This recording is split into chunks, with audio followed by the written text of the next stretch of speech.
نبی پاک صلی اللہ تعالیٰ علیہ وسلم نے ہر سال رمضان المبارک کے آخری عشرے کا اعتکاف فرمایا ہے۔ ایک سال کسی وجہ سے اعتکاف نہ فرما سکے تو اگلے سال 20 دنوں کا اعتکاف فرمایا۔ نبی پاک صلی اللہ تعالیٰ علیہ وآلہ وسلم نے اعتکاف کا جو مقصد بیان کیا وہ شب قدر کی تلاش بیان کی۔ اعتکاف سے مراد یہ ہے کہ انسان سارا کچھ چھوڑ چھاڑ کے اللہ تعالیٰ کے گھر میں اس کی عبادت کے لیے، اس کو راضی کرنے کے لیے بیٹھ جائے، اور 10 دن جب وہ مسجد شریف میں حاضر رہتا ہے تو حضور صلی اللہ تعالیٰ علیہ وسلم فرماتے ہیں اللہ تعالیٰ اسے 2 حج اور 2 عمرے کا ثواب عطا کرتا ہے۔ اعتکاف کے اندر کچھ باتیں بڑی ضروری ہوتی ہیں، جیسا کہ انسان کو بلا ضرورت طبی مسجد سے باہر نہیں آنا، اس کو کوئی فضول بات نہیں کرنی، اس کو کوئی ایسا کام نہیں کرنا کہ جو شریعت اسلامیہ جس سے منع کرتی ہو۔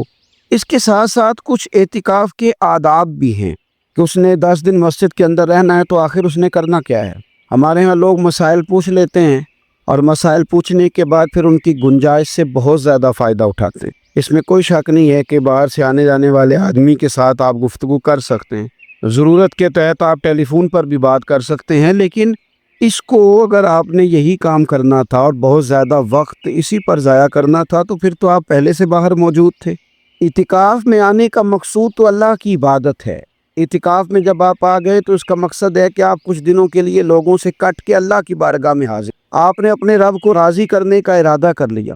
تو اعتکاف میں ایک تو شوق سے آئیں۔ ہمارے علماء نے لکھا ہے کہ زندگی میں ایک بار تو اعتکاف کاری لینا چاہیے، اس پر توجہ ہو ہی جانی چاہیے۔ وقت ملنا تو زندگی میں پراپر طریقے سے تو بڑا مشکل ہوتا ہے، لیکن وقت نکال کے اعتکاف میں ایک دفعہ تو زندگی میں آ ہی جانا چاہیے، اور کسی کو ہر سال موقع مل جائے تو پھر تو کیا ہی بات۔ تو اعتکاف کے اندر جو کام ہم نے کرنے ان میں سب سے زیادہ اور سب سے پیارا کام یہ ہے کہ کثرت کے ساتھ قرآن پاک کی تلاوت کریں۔ نبی پاک صلی اللہ تعالیٰ علیہ وآلہ وسلم رمضان المبارک میں قرآن پاک کا دور فرماتے تھے حضرت جبریل امین علیہ السلام کے ساتھ، اور جس سال حضور کا وصال ظاہری ہوا اس سال حضور فرماتے ہیں 2 مرتبہ قرآن پاک کا دور کیا۔ 2 دفعہ حضور نے حضرت جبریل امین کو قرآن شریف سنایا اور 2 دفعہ انہوں نے نبی پاک صلی اللہ علیہ وسلم کو تو بہت کثرت کے ساتھ قرآن پاک کی تلاوت کیا ہے۔ ایک پہلو اور بھی ہے اس کا، اس پر بھی آپ توجہ کریں گے۔ قرآن مجید کو پڑھنا بھی ضروری ہوتا ہے اور صحیح پڑھنا سب سے زیادہ ضروری ہوتا ہے۔ تو اگر آپ کسی ایسی مسجد میں تشریف فرما ہیں جہاں آپ کے لیے بندوبست کیا گیا ہے تو کوشش کریں کہ وہاں قاری صاحب سے، عالم صاحب سے، امام صاحب سے آپ قرآن مجید کو سیکھیں، اور کوئی زیادہ مشکل نہیں ہے۔ پورے 10 دن آپ موجود ہیں، اور اگر آپ 10 دن پوری توجہ کے ساتھ قرآن مجید کے مخارج پہ لگائیں گے تو امید ہے کہ بہت حد تک آپ کو قرآن مجید سمجھنے میں، پڑھنے میں آسانی ہونے لگی۔ دوسرا، اعتکاف میں جب آپ موجود ہیں تو آپ کو کوشش کرنی ہے کہ آپ محاسبہ نفس پر توجہ دیں۔ آپ اپنے اوپر غور کریں، زندگی میں کون سی ایسی غلطیاں ہیں جو جان نہیں چھوڑ رہی، ان کی کس طرح کر کے اصلاح کی جا سکتی ہے۔ کون سے ایسے کام ہیں جو میں کرتا ہوں تو اس غلطی میں زیادہ مبتلا ہو جاتا ہوں، اور کون سی ایسے کام ہیں، کون سی ایسی جگہ ہیں جہاں میں جاتا ہوں تو میرا ان غلطیوں سے نکلنے میں مجھے وہ جگہیں اور وہ کام مددگار ہوتے ہیں۔ تو اپنے محاسبہ نفس پر توجہ دی جائے۔ اعتکاف کے 10 دنوں میں موقع ملتا ہے انسان کو اپنے لیے سوچنے کا۔ حضرت مجدد الفسانی شیخ احمد فاروق سرہندی رحمۃ اللہ تعالی علیہ سے کسی نے پوچھا تھا کہ دنیا میں خوش نصیب شخص کون ہوتا ہے، تو فرمایا جسے دید قصور حاصل ہوتی ہے۔ حضور دید قصور کیا ہوتا ہے؟ فرمایا جسے اپنی غلطیاں نظر آنی شروع ہو جائیں۔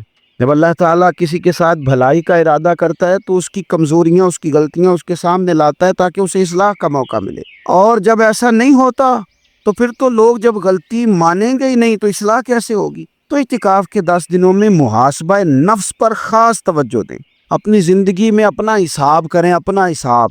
اور جناب عمر فاروق رضی اللہ تعالیٰ عنہ کی وہ روایت ہمیں بتاتی ہے کہ حساب کر لو اس سے پہلے کہ تمہارا حساب کیا جائے۔ تیسری بات، ایک تو قرآن پاک پڑھیں گے، ایک محاسبہ نفس کریں گے، تیسری بات مراقبہ کریں۔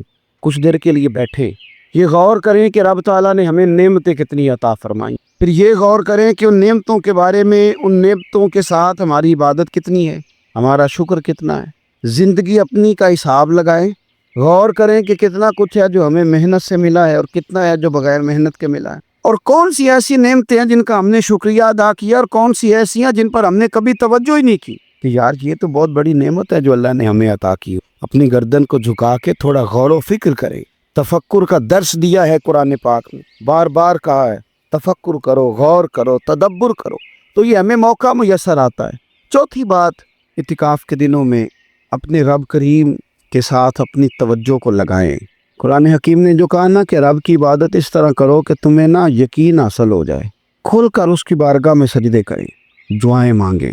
ہمارے صوفیہ فرماتے ہیں کہ ایک وقت آتا ہے کہ انسان کو خود اطمینان قلبی نصیب ہو جاتا ہے، اسے محسوس ہوتا ہے کہ واقعی میرا رب مجھ سے راضی ہے، اسے محسوس ہونے لگتا ہے کہ میں اپنے مالک کے قریب چلا گیا ہوں۔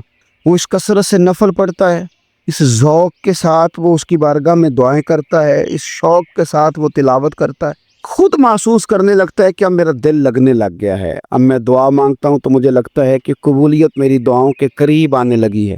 اللہ نے ہمیں یہ موقع دیا ہے کہ ہم خوب اس پر توجہ کریں۔ پانچویں بات اعتکاف والوں کی خدمت میں یہ عرض کرنی ہے کہ پورے 10 دن ہمارے پاس موجود ہوں گے اور ہم نے مسجد میں ہونا ہے، تو کیوں نہ ایسا کریں کہ از اول تا آخر، صبح سے شام تک ہم ہر وہی کام اسی طریقے سے کرنے کی کوشش کریں جو طریقہ ہمیں رسول پاک نے عطا فرمایا۔ ہمارا کھانا پینا، سونا جاگنا، بولنا حضور کی اتباع میں لے آئیں۔ ہم ان 10 دنوں میں ہم پریکٹس کریں کہ ہم نے سنت کے مطابق، حضور کے طریقے کے مطابق سارے کام کرنے۔ آپ اگر یہ ارادہ کریں گے تو پتہ ہے مدینے والے محبوب علیہ السلام نے فرمایا جس نے میری ایک سنت کو زندہ کیا گئے گزرے دور میں رب اسے 100 شہیدوں کا ثواب عطا فرمائے۔ تو اتنا اعزاز ہے۔ تو ان 10 دنوں میں ہونا بھی مسجد میں ہے، ہونا بھی باوضو ہے، تو کیوں نہ سارے کام سیکھا جائے، پڑھا جائے اس سے پہلے کہ کھانا کس طرح کھانا سنت ہے، اور کس طرح بیٹھ کے کھانا سنت ہے، اور پھر کس طرح کر کے گفتگو کرنا حضور علیہ السلام کا مقدس طریقہ تھا، وہ کس طرح سے پھول جھڑتے تھے جن سے لوگ فیض حاصل کرتے تھے۔ تو اعتکاف میں اپنی مصروفیات کو ان 5 کاموں میں لگائیں۔ ایک تو تلاوت قرآن حکیم کریں، دوسرا محاسبہ نفس، تیسرا مراقبہ کریں، تدبر کریں، غور کریں اپنے اوپر بھی، اللہ تبارک و تعالیٰ کی نشانیوں پر بھی، اور چوتھا یہ کہ کوشش فرمائیں کہ ہم اپنی عبادت کو، اپنی دعا کو، اپنے استغفار کو اس طرح کا بنائیں کہ ہمیں محسوس ہو کہ قرب الہی کے جانب ہمارا سفر ہے۔ اور پانچواں، ان 10 دنوں میں سنت اور شریعت کی وہ ساری چیزیں جس کا دین ہم سے مطالبہ کرتا ہے، اب تو ہم بالکل دنیا سے ایک سائڈ پہ ہو کے بیٹھے ہیں، اب تو اس طرف توجہ کریں۔ اللہ تعالیٰ سمجھنے کی تو انسانی زندگی میں کھانے کی بڑی اشد ضرورت ہوتی ہے۔ 24 گھنٹے مسلسل کوئی بندہ کھانا نہ کھائے تو اپنے پیروں پر کھڑا نہیں رہ سکتا، مشکل ہو جاتی۔ پانی انسانی وجود کی بہت بڑی ضرورت ہے۔ اگر مسلسل کئی گھنٹوں تک سخت سردی میں بھی پانی نہ پیے اور ایک آدھ دن گزر جائے تو جینا مشکل سا محسوس ہوتا ہے۔ سانسوں کی ڈوری کا چلنا بھی بڑا ہی ضروری ہے۔ اگر سانس تسلسل سے نہیں آئے گی، ماحول گھٹن کا ہو جائے گا تو پھر بھی انسانی زندگی کی بقا مشکل ہو جائے گی۔ یہ ساری چیزیں بھی جینے کے لیے بڑی ہی ضروری ہیں، لیکن ان سب چیزوں کے ساتھ ساتھ جینے کے لیے محبت کی بھی بڑی ضرورت ہے۔ گھر میں مال بھی ہو، اولاد بھی ہو، مکان کشادہ ہو، اللہ نے وسعت دی ہو، سارا کچھ ہو، آپ سارے موبائل چلائیں گے تو پھر تقریر کون سنے گا؟ چلے کچھ لوگ یہ کام کریں، سارے نہ کریں، کچھ میری بات پر بھی توجہ دیں اور اطمینان سے جی اب بڑے سکون سے آپ لوگ تشریف رکھیں۔ تھوڑی سی تقریر کرنی ہوتی ہے اور ماشاءاللہ اس گرمی میں اتنے سارے لوگ آپ آئے ہیں، تو آئے تو اس لیے ہیں چلیں آپس میں ایک دوسرے کو دیکھیں، تو آپ میری بات پر توجہ کریں تاکہ کچھ باتیں آپ سے ہو سکیں۔ گھر میں ہر شے موجود ہو نا، ساری اللہ نے دنیاوی آسانیاں دے رکھی ہوں، صرف میاں بیوی کی آپس میں محبت نہ ہو، سارا کچھ ہی ہے، بنتی نہیں خاوند کی بیوی سے، بیوی کی خاوند سے۔ صحیح بتانا وہ گھر سکون والا ہوتا ہے۔ جلدی جلدی ہاں نہ کریں بھئی، پیسے تو پڑے ہیں گھر میں، بچے بھی ہیں، گھر بھی کشادہ ہے۔ یہ محبت اتنی زیادہ ضروری ہے کہ رنگ سارے بھی ہوں، محبت نہ ہو تو پھیکے ہو جاتے ہیں۔ انسان کے پاس ساری ہی چیزیں ہوں لیکن محبت نہ ہو تو ذائقے خراب ہو جاتے ہیں۔ سمجھ لیں میری بات کو، آپ کی جاب اچھی ہے، آپ کے اپنے شہر میں ہے، آپ کا سیلری پیکج بڑا اچھا ہے، آپ کا آنا جانا بھی آسان ہے، لیکن جس جگہ آپ کام کرتے ہیں، جو آپ کے کولیگس ہیں، جو آپ کا عملہ ہے آفس کا، اس کے ساتھ آپ کی بنتی نہیں، محبت نہیں، حالانکہ سیلری بڑی اچھی ہے، تو وہاں جاب پہ جانے کو دل کرتا ہے۔ بھئی پیسے ٹھیک مل رہے ہیں، جاب پہ جانے کا مقصد تو پیسے تھا، محبت تو نہیں تھا نا۔ مقصود تو وہاں جانے کا پیسے کمانا تھا، محبت تو مقصود ہی نہیں تھی۔ لیکن بغیر محبت کے گزارا ہو سکتا یہ سمجھ لیں آپ میری بات، زندگی میں محبت اتنی، اس نے کہا تھا عشق ایک ڈھونگ ہے، پھر میں نے کہا تجھے عشق ہو خدا کرے، اور کوئی تجھے اس سے جدا کرے، پھر تو گلی گلی پھرا کرے، پھر تو اسے تسبیحوں پہ پڑھا کرے، پھر تو اسی کا نام جپا کرے، پھر میں کہوں کہ عشق ایک ڈھونگ ہے اور تو نہیں کہا کرے۔ آپ محسوس کریں کہ محبت کی، یعنی مجھے ایک دفعہ ایک بوڑھی اماں مل گئی تو وہ بڑی احتیاط سے، بڑی پرہیز سے، بڑا منہ چھپا چھپا کے کہنے لگی پیر صاحب میرا نا نہ آ جائے، میرے پترا نو آکھو تہاڈے کو جمعہ پڑھ دینے، تھوڑے پیسل دے لین کرن، پر نواں سامنے میرے نال بولن تے ٹھیک نہ، میں تے پیار دی بھوکھی ہاں، میرے سے بات ٹھیک کریں، بولیں محبت سے۔ او بھائی آپ، میں اپیل کرتا رہتا ہوں، آپ کے ذریعے بھی کرتا ہوں، میں ڈاکٹر سے کہتا ہوں کہ تو 5 منٹ مریض کو چیک کر، پورا گھنٹہ نہ لگا، پر جتنی دیر اس سے بات کرنا بیمار سے پیار سے کر۔ اگر اس کا بیٹا تڑپ رہا ہے کہ ہائے میرا باپ بیمار ہے تو اسے تسلی دے، تو اس سے پیار سے بات کر۔ جب تو اس سے محبت سے بولے گا نا، تسلی دے دے گا، تو بڑی ساری گولیاں اتنا کام نہیں کرتی جتنے 2 جملے محبت کے کام کر جاتے ہیں۔ اپنی زندگی میں محبت اتنی ضروری ہے، اور جس دین کے میں اور آپ ماننے والے ہیں، وہ دین تو کہتا ہے ساری بات ہی محبت کی ہے۔ میں علماء یہاں بیٹھے ہیں، ذمہ داری سے کہتا ہوں کہ میرے دین اسلام کا اگر کوئی دوسرا نام رکھنا چاہے تو وہ دین محبت ہے۔ والذین آمنوا اشد حبا للہ، فرمایا وہ لوگ جو ایمان لے آئے وہ رب سے بھی شدید ہی محبت کرتے ہیں۔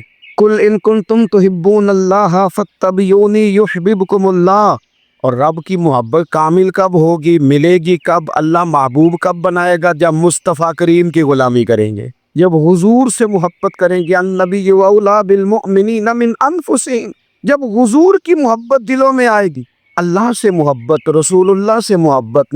نبی پاک نے کیا فرمایا؟ فرمایا لوگو یہ میرے صحابہ ہیں، یہ میرے صحابہ کی جماعت ہے۔ فرمایا جس نے ان سے محبت کی، میری محبت کی وجہ سے محبت کی، جس نے ان سے عداوت رکھی، میری وجہ سے رکھی۔ فرمایا یہ میرا حسن ہے، یہ میرے حسین ہے، یہ میری فاطمہ ہے، یہ میرا گھرانہ ہے، یہ میری 4 شہزادیاں ہیں، یہ میری ازواج ہیں، یہ ان کی اولادیں ہیں۔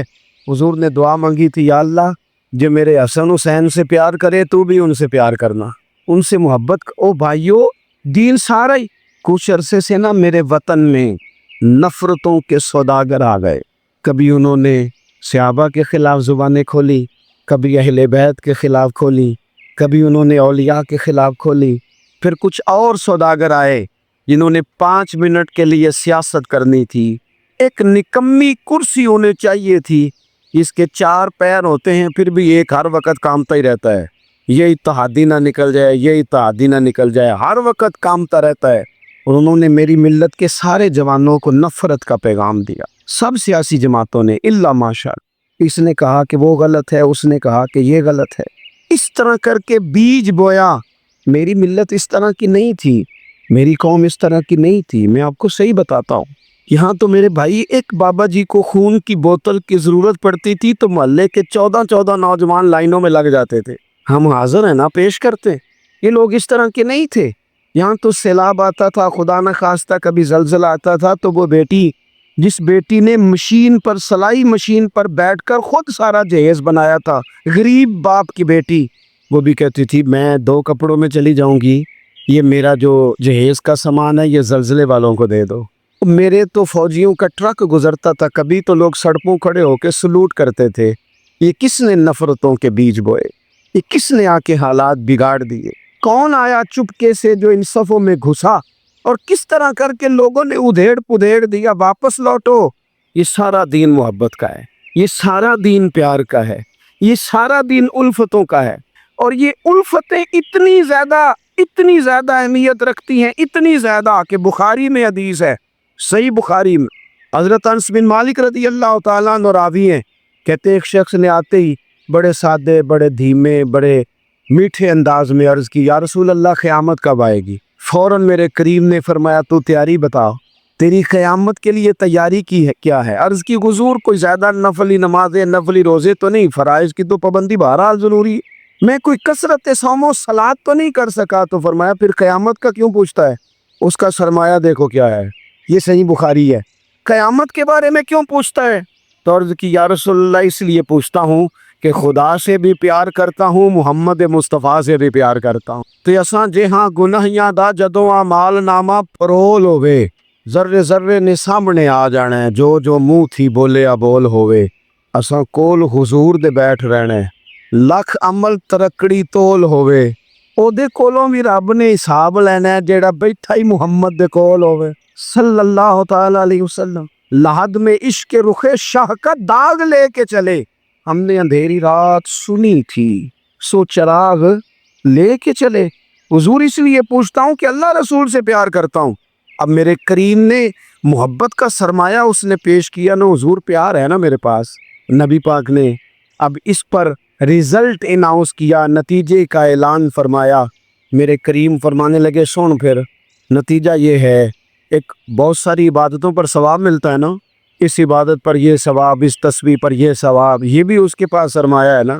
حضور ثواب کا اعلان کرنے لگے، کریم فرمانے لگے سن پھر جس کے ساتھ تو محبت کرتا ہے نا، قیامت کے دن اسی کے ساتھ اٹھایا جائے گا۔ اساں کول حضور دے بیٹھ رہنا ہے، اسی کے ساتھ اٹھایا جائے، اسی کے ساتھ۔ حضرت انس بن مالک فرماتے ہیں وہ تو بات کر کے تشریف لے گئے، چلے گئے۔ میں نے عرض کی، میں نے کہا یا رسول اللہ ایک بات میں بھی کر لوں؟ حضور نے فرمایا کرو۔ تو نبی پاک علیہ السلام سے عرض کرنے لگے، حضرت انس بن مالک عرض کرتے ہیں حضور میں اللہ سے بھی پیار کرتا ہوں، رسول اللہ سے بھی کرتا ہوں، حضرت ابو بکر صدیق سے بھی کرتا ہوں، اور سیدنا عمر فاروق سے بھی کرتا ہوں۔ حضور میرے لیے کیا حکم ہے؟ تو فرمایا انس سارے مل جل کے ہی جائیں گے جنت میں۔ کچھ نہ اپنے لہجوں کو، آپ نے ناراض نہیں ہونا۔ میں دیکھتا ہوں لوگ نا مطلب لڑتے، ناراض ہوتے، غصہ کرتے، بکھرتے، شکوے کرتے، پریشان ہوتے، ہر وقت کی آزمائش، ہر وقت کا دکھ، او یار اس سے نکل آؤ، تھوڑا ہنسنا بھی تو سیکھ جاؤ نا، تھوڑا پیار کرنا بھی تو سیکھ جاؤ، تھوڑا کسی چیز کو نا، کسی چیز کا ذائقہ لینا بھی تو سیکھ جائے نا۔ کچھ ضروری ہے کہ ہر بات پر بندہ جھگڑا ہی کرے؟ کچھ باتیں کوئی بندہ بات کر بھی جائے نا تو اس کا کبھی لطف بھی لینا چاہیے۔ مطلب ہر جھگڑے، ہر سوال کا جواب ہوتا ہے؟ بولے نہیں ہوتا ہر سوال کا جواب۔ تو آپ کہیں گے کہ شاید یہ ہمیں ان پڑھ ثابت کر رہے ہیں۔ میں اپنی بات کرتا ہوں، میرے پاس ہر سوال کا جواب کوئی نہیں۔ چلیں آپ کو نہیں کہتا، اپنے آپ کو کہتا ہوں۔ امام مالک سے کسی نے مسئلہ پوچھا، حضور سوال کا جواب دے، فرمایا نہیں پتا مجھے۔ کہنے لگا اتنے بڑے امام ہو، سوال کا جواب نہیں آتا؟ فرمانے لگے ہر سوال کا جواب آتا پھر تو میں خدا ہوتا۔ ہر سوال کا جواب کیسے ہوتا ہے؟ اور حضرت مولا علی شیر خدا فرماتے ہیں بڑا عالم وہ ہوتا ہے کہ جسے مسئلے کا پتہ نہ ہو تو کہے بھائی نہیں پتا مجھے۔ دلیل کیا ہے؟ دلیل کیا ہے کہ عالم کی تعریف یہ ہے کہ انما یخشی اللہ من عبادہ العلماء۔ عالم اس کو کہتے ہیں جو رب سے ڈرتا ہے، تو اس نے ڈر کے بات کرنی ہے جتنی بھی کرنی ہے۔ اس نے علم بتانے کے معاملے میں بلا وجہ بے باک نہیں ہونا۔ ہم نہ ہر سوال کا جواب دینا چاہتے ہیں، ہر بندے کو منہ لگانا چاہتے ہیں، اس طرح نہ کریں۔ کچھ لوگ بڑے سارے آتے ہیں، اب ہر بندے سے بندہ الجھ جائے، اس کی بیچارے کی طبیعت خراب ہے، وہ کہیں سے لڑ کے آیا ہے، وہ اس کا کوئی نہ، وہ کوئی اس کے پاس ایسی جگہ ہے جس سے وہ پیار کرے، نہ کوئی اس کا انداز ہے، نہ اس کا کوئی شیخ ہے، نہ اس کی کوئی محبت ہے، نہ کسی کو استاد مانتا ہے، نہ کسی بھائی کا ادب کرتا ہے، نہ وہ پسند کرتا ہے، تو آپ بلا وجہ الجھ رہے ہیں۔ چھوڑ دیں اسے، اپنی زندگی محبت والی بنائیں، پیار والی۔ حضرت خواجہ فخر جہاں دہلوی رحمۃ اللہ علیہ کہ سلسلہ چشت کے امام ہیں حضرت خواجہ فخر جہاں دہلوی رحمۃ اللہ، لیکن ان کے نام کے ساتھ حضرت مولانا لگتا ہے۔ کیا بول کے بتائیے؟ نہیں بولتے آپ، کیا لگتا ہے؟ یہ جو حضرت مولانا ہوتے ہیں یہی پیر ہوتے ہیں اصل میں۔ جی ناراض ہو گئے آپ لوگ؟ ہو گئے، وہ لگتا ہے مینو۔ حضرت مولانا ہی پیر ہوتے ہیں۔ پیر کا کام ہے نا آپ کو دین بتائے، کہ صرف پھوکا والا پیر ہوں ہے؟ پیر کا کام ہے دین بتائے، تو جو ہر جمعے دین بتائے، جو کئی کئی نسلوں کو قرآن پاک پڑھائے۔ تھوڑا سا نا کرائیٹیریا بھی تبدیل کریں۔ یہ جی پیر صاحب ہے، یہ سال کے بعد آتے ہیں، کیا لینے؟ کہتے ہیں گندم کا توڑا۔ کیا مذاق بنایا ہوا ہے؟ جہالت کا نام طریقت رکھ دی ہے۔ باہر نکلے ان مصیبتوں سے۔ یہ جاہل بلا وجہ سوار ہو جاتے ہیں، سال کے بعد آتے ہیں۔ آپ پورا سال اتنا اپنے امام کو نہیں دیتے جتنا ایک چکر میں اس جاہل کو دے دیتے۔ مہربانی کریں آپ۔ فروغ علم تب ہوتا ہے جب علم کی سپورٹ ہوتی ہے۔ تھوڑا سا نا چیزوں کو تبدیل کریں، بدلیں۔ وہ کہتے ہیں جناب یہ حضرت ہیں، مولوی صاحب کی داڑھی تھوڑی سی چھوٹی ہو تو نماز نہیں ہوتی، تو پیر صاحب کی چھوٹی ہو تو بیعت ہو جاتی ہے۔ ہو جو ناراض ہے، ہو جو ناراض، کوئی گل نہیں، ہو جاتی ہے بیعت اس کی۔ کمال آدمی ہے بھائی، وہ مولوی صاحب کی داڑھی سارے چیک کرتے ہیں کہ پوری ہے کہ نہیں، تو پیر صاحب اندر داخل ہو تو ان سے بھی کہا کرو ذرا ٹھہر جا، پہلے پوری کر۔ خلاف پیغمبر کسے راہ گزیر، حضرت سعدی کہتے ہیں جو حضور کے طریقے پہ نہ چلے وہ کس طرح منزل تک پہنچ سکتا ہے۔ اصل حضور کی سنت ہے، شریعت ہے، اس لیے زندگی کے اندر اصول بنائیں۔ اصول ہم مانتے صحیح کر کے ہیں، صحیح کر کے مانتے ہیں، پر ماننے سے پہلے بھی ذرا صحیح کر کے سوچتے ہیں۔ ان چیزوں پر ضرور حضرت مولانا فخر جہاں دہلوی محبت کے آدمی تھے نا، اللہ تعالیٰ نے انہیں بڑا نوازا، ان کی محبت لوگوں کے دلوں میں بڑی بڑھنے لگ گئی، تو لوگ ذرا دھیان رکھتے ہیں کہ کس بندے کی آج کل واہ واہ زیادہ ہے۔ یہ جو سیاسی لوگ ہوتے ہیں یہ توجہ رکھتے ہیں کہ ایسا نہ ہو کہ کل کو یہ بندہ ہمارے لیے مسئلہ بن جائے، یہ پسند نہیں کرتے۔ تو بادشاہ نے دیکھا کہ اتنے لوگ عقیدت مند ہو گئے ہیں، ہزاروں کا مجمع جمعے میں جاتا ہے، بڑا رش ہے، اس نے ایک طوائف کو تیار کیا کہ جا کے نا تو معاذ اللہ اس طرح کی اداکاری کرو کہ الزام لگ جائے۔ اب بعض بندے اداکاری اس طرح کی کرتے ہیں کہ سامنے والا ویسے ہی پریشان ہو جاتا ہے۔ وہ کسی نے کہا تھا مخلوق تو فنکار ہے اس درجہ کے پل بھر میں، سنگے در کعبہ سے بھی اصنام تراشے، تم کون ہو کیا چیز ہے داغ کبابی، لوگوں نے تو جناب مریم پہ بھی الزام تراشے۔ تو منٹ لگاتے الزام لگا دیتے ہیں۔ حضرت جمعہ پڑھا کے نیچے اتر رہے تھے، سیڑھیاں ادھر ادھر، مریدوں کا رش تھا، سامنے اچانک وہ بی بی آ گئی۔ دلی سارا جانتا تھا کہ یہ عورت کیا ہے، کیا کردار رکھتی ہے۔ سامنے آ کے اس نے کہا السلام علیکم۔ شیخ نے گرد نظر جھکا کے کہا وعلیکم السلام۔ تو اس نے اس طرح گفتگو شروع کی جیسی بڑی جاننے والی نہیں۔ بعض لوگ بڑے چالاک ہوتے ہیں، پرانے زمانے میں ہم نے سنا تھا کہ فلانا شیشے میں اتار لیتا ہے، اب تو بعض بندے چھوٹی سی شیشی میں بھی اتار لیتے ہیں، بڑے تیز ہیں، بڑی باتیں آتی ہیں بڑی۔ اس نے بھی بڑی طبیعت پوچھی صحت کیسی ہے، وہ کمر میں درد تھا، اس کا کیا حال ہے۔ اب وہ جو سارے مرید پکے نہیں ہوتے، کچھ کچے پکے بھی ہوتے ہیں، وہ جو کچے پکے تھے وہ پریشان ہو گئے کہ واقعی کبھی پوچھا تو نہیں پیر صاحب سے رات کو کہاں ہوتے ہیں۔ تو فٹافٹ کہنے لگی وہ رات آپ آئے تھے تو آپ کھوٹے سکے دے گئے، میں ابھی دکاندار کے پاس گئی ہوں، اس نے لیے ہی نہیں، مجھے تو کچھ سودا چاہیے تھا، یہ پہ کھوٹے سکے۔ ہم تو دشمن کو بھی پاکیزہ سزا دیتے، ہر جگہ الجھنا نہیں چاہیے، زیادہ صفائیاں دینے والے کو بھی لوگ کمزور سمجھنے لگ جاتے ہیں، ہر وقت تھوڑی صفائی دیں گے۔ حضرت شیخ نے اس کی بات سنی اور ہنسے، مسکرائے، اور مسکرا کے نہ تو اپنی جیب میں ہاتھ ڈالا اور اصلی سکے نکالے۔ دفعہ فرمایا بیٹی، او میری بیٹی، او پیاری بیٹی، تو نقلی دے جا، اصلی لے جا، اور میرا پتر دوبارہ بھی ضرورت پڑی تو آ جانا، فخر جہاں کا دروازہ کھلا ہی ملے گا۔ ہم تو دشمن کو بھی پاکیزہ سزا دیتے ہیں۔ آپ محبت کریں گے، سامنے والا آئے جتنی مرضی نفرت لے کے آئے، ہم اپنا لہجہ کیسے بدلیں؟ ہمارے پاس وہ شے ہی نہیں جو لوگ چاہتے ہیں پیدا ہو، کہاں سے لائیں وہ نفرت، وہ بازاری زبان کہاں سے لائیں، وہ کہاں سے لائیں گفتگو جو گفتگو اس طرح کی ہے کہ ویسے کوئی شریف آدمی نہیں کرتا، کیسے لائی جائے؟ آپ کسی کو دیکھ کے کبھی بھی اپنا لہجہ خراب، وہ جو کر رہے ہیں وہ اس کا معاملہ ہے، ہم تھوڑی، ہم محبت والے ہیں، محبت والے اپنی بولی بولتے ہیں، وہ کس طرح سامنے والے کی سطح پہ اتر کر بات کریں گے؟ حضرت نے فرمایا پتر ضرورت پڑے تو دوبارہ بھی آ جانا۔ یہ بات کرتے ہی نا پھر شیخ سیڑھیاں اترنے لگے، اور جب سیڑھیاں اتر گئے تو 3-4 منٹ کے لیے وہ بی بی سکتے میں آئی، کانپنے لگی، پھر دوڑ کے جا کے حضرت کے پیروں میں بیٹھ گئی، کہنے لگی بابا ایک بات تو بتا، تو مٹی کا بنا ہے کہ کستوری کا؟ تو سندل کا بنا آدمی؟ میں تجھے بدنام کرنے آئی، الزام لگانے آئی، چاہیے تو یہ تھا کہ لوگ مجھ پر تھپڑوں کی برسات کرا دیتے، تیرا چہرہ جلال سے سرخ ہو جاتا، اور میں بدنام کرنے آئی، اور میں دلی کی وہ والی خاتون ہوں جسے کبھی کسی نے بیٹی نہیں کہا، کبھی کسی نے بہن نہیں کہا، اپنوں نے بھی رشتے بنانے چھوڑ دیے، جس نے دیکھا بری نظر سے دیکھا، پر تو کس محبت کا آدمی ہے، میں بدنام کرنے آئی اور گناہوں میں لتھڑی ہوئی کو تو نے بیٹی بنا لیا۔ یہ جملے کہتے ہی اس خاتون نے دوپٹہ اٹھایا، چہرے پہ اوڑا، اور کہنے لگی دلی والوں اب میں تمہیں بتاؤں گی فخر جہاں کی بیٹی کس طرح کی ہوتی، اب میں بتاؤں گی، آج کے بعد میرے مکان کو کوئی گانے باجے کی جگہ سمجھ کے نہ آنا، اسے میں نے مسجد بنا دیا ہے، قیامت تک مدینے والے کے نام کی اذانیں پڑھی جائے۔